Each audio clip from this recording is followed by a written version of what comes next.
I will say that the Nintendo Switch is definitely a system I would definitely recommend.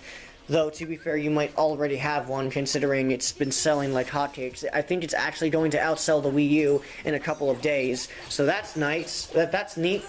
As for the games I've been playing, well, I haven't played Breath of the Wild or Odyssey, which may or may not be a good thing. I know it's probably a bad thing, but I have my reasons. One day, okay? One day. Leave me alone. I will talk about Mario Kart 8 Deluxe and Pokémon Tournament Deluxe and Splatoon 2, however, because those are the games I played on it. I also have Sonic Mania on it, but, I'm going to talk about that with forces. Let's start off with Mario Kart 8 Deluxe, since that's one I've been wanting to get out of the way for a while, for months. I've been teasing it for a while, and it is a really, really great remaster, a really great remake, not remake, but remaster of Mario Kart 8 on the Wii U. Mario Kart 8 was my favorite and still is my favorite Mario Kart game, and it's thanks to Deluxe, for various reasons.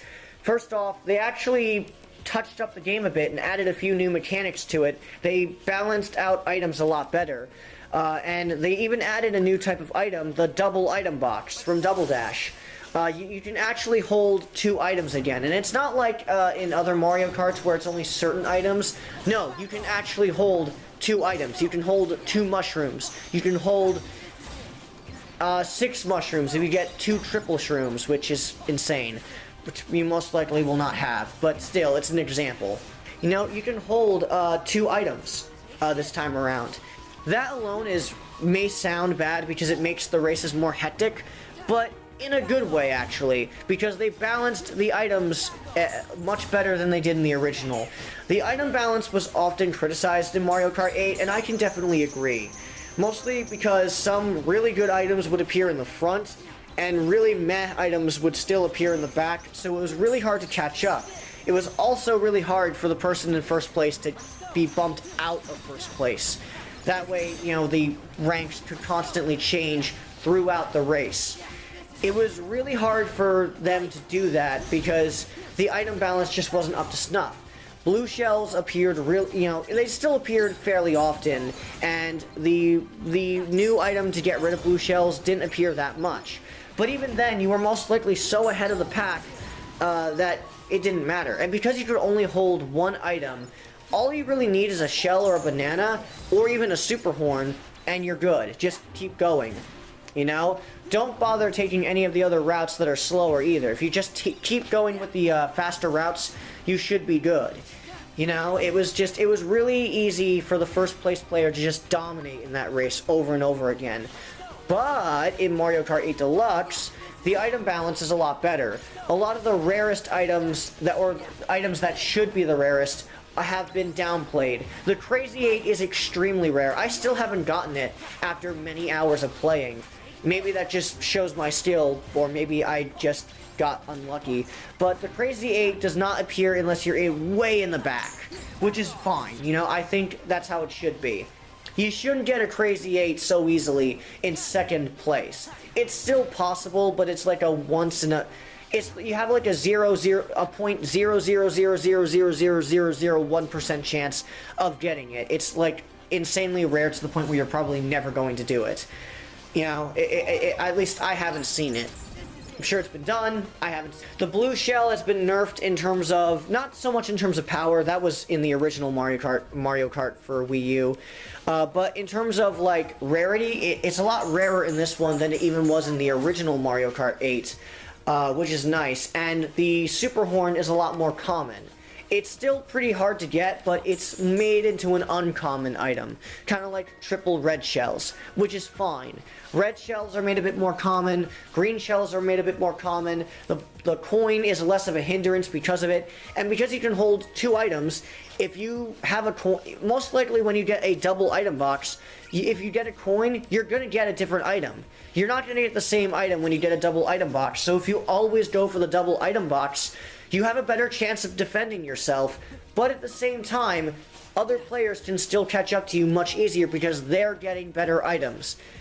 It keeps the races hectic, and fair for everyone, and that works really well. The double item boxes and their placement is also really good.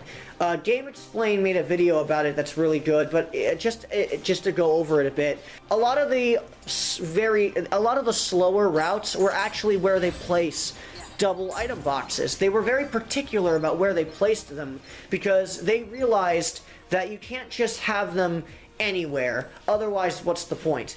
They have them in places that are slower to get to or in shortcuts that are hard to go to, because if you go the extra mile you can get a double item box and defend yourself in first place better. It's a risk versus reward thing, and it was really well handled. Another really well handled risk versus reward thing was the pink sparks. The pink sparks were really a neat addition. It was a third tier of drifting, kind of like how Sonic and Sega All-Stars Racing had their own third tier of drifting. But in Mario Kart, it takes a long time to actually get the pink sparks to appear. But once they do, the boost is not as good as a mushroom, but it's pretty damn close. It's a really good thing to get, but again, you are slower when you drift. It's a risk versus reward. So do you take the extra step to get the pink sparks, or do you just go with the normal drift? You know, it's a really good risk versus reward feature. The battle mode has been significantly improved. You know, there was a battle mode in Mario Kart 8 for Wii U. I know that most people probably don't remember it because no one ever plays it. But the battle mode in Mario Kart 8 Deluxe is so much better because, one, they actually have arenas and not racetracks. God, that was a stupid decision. But they also tuned up the control a bit for battle mode specifically, and they add the item balance is once again improved. They even added a few items to improve the item balance, and they didn't nix any, but they added an item, the feather, which I forget where that was from. But the feather, I think it was from Mario Kart 7, I think it was from Mario Kart 7. Was it from Mario Kart 7? I'm not sure. But the feather essentially is like a double jump for your kart, but it also can help you take items away from your opponent, like balloons, for example, or the shine sprite if you can time it well enough. Also, I think it keeps you invincible as well for that split second, so you have to time it, sort of like a shield in a way, but it's like a 1 second shield, kind of like the insta shield for Sonic. Battle mode is so much better here than it was in a lot of the other games, because I'm gonna be honest, I haven't really enjoyed battle mode since Double Dash. Mario Kart DS had that stupid thing where you had to hold select or blow into a microphone on the DS just to use balloons in Balloon Battle. And then there was Mario Kart Wii, which changed it into a forced team point system thing. I didn't really enjoy that. Mario Kart 7, they made teams not mandatory for the points, but for the point balloon battle, but it was still kind of and I didn't really care for coin runners as much. I care for it more in Mario Kart 8 Deluxe than I do in 7, because the battle arenas are better, and they're bigger, and they're more fun. And the game is more fun. 7's still a fine game, it's just battle mode was not one of its strong suits. And Mario Kart 8 speaks for itself. So this is really the first time I've enjoyed a battle mode in a Mario Kart game since the GameCube days.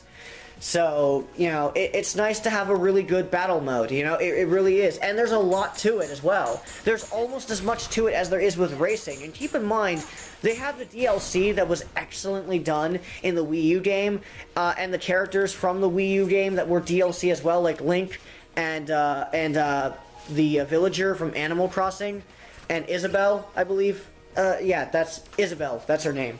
I don't play Animal Crossing, but they have the other DLC characters and the DLC courses, and the battle mode provides an entire chunk of the game that might as well be its own game in its own right.